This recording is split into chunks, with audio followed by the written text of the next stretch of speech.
गावामध्ये कमीत कमी रस्ते दुरुस्त तर झालं पाहिजे. तुम्ही नवीन रस्ते देऊ शकता निधी तुमच्याकडे 50-50 लाखाच्या साहेब 4 निधी होत्या 4 प्रभागाच्या 2 कोटी सुद्धा तुम्ही जळगाव महापालिका खर्च करू शकत नाही. रस्ते दुरुस्तीसाठी किंवा मुरुम टाका किंवा तुम्ही महापालिकेकडून रस्ते दुरुस्ती करा. म्हणजे फक्त आम्हाला कर घेणं माहितीये. अध्यक्ष महोदय, कर जर लेट असेल लोकांना दंड आकारला जातो, लोकांना नोटीस दिली जाते, लोकांच्या घरावर डफडे वाजले जातात आणि आमची सुविधा काय तुमची जबाबदारी नाही का काही?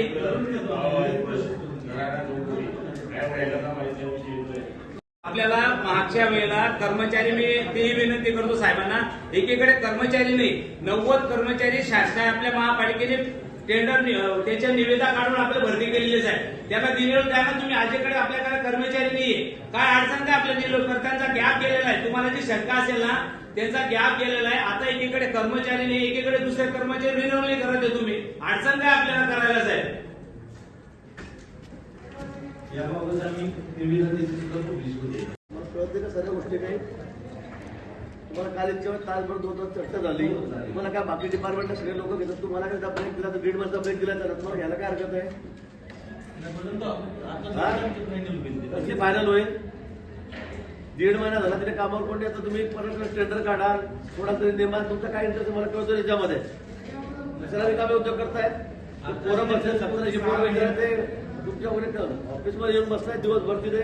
काय असेल तुम्हाला त्याला ऑर्डर द्यायला 6 महिन्याची परत ठेकेदार शोधताय, रिकामे उद्योग बसले. जिल्हाधिकारी जरा याच्याकडे लक्ष द्या.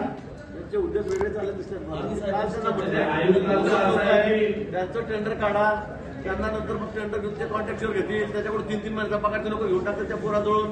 त्यासाठी उद्योग करता रिकामे भाऊ आयुक्तांच्या संदर्भात म्हणजे काम करतायत तरी तुम्ही त्यांना दिलं साहेब. तुम्ही माहिती का, तुम्हाला माहिती आहे का बिगर पगाराने काम करतायत ते? मी बोललो होतो तुम्हाला. मग काय रिन्यूला अडचण काय सांगा ना तुम्ही त्या लोकांनी. काय बरं एज्युकेटेड लोक आहे साहेब ते, भाऊ एज्युकेटेड लोक आहे ते, त्यांना सर्व माहिती आहे. आता त्यांनी काम केलेलं आहे. एकीकडे गव्हर्नमेंट 1-1 वर्षाचं केंद्र सरकारने ऍफिडेव्हिट शिफ्ट केलेली आहे. आता त्यांनी तुम्हाला केंद्र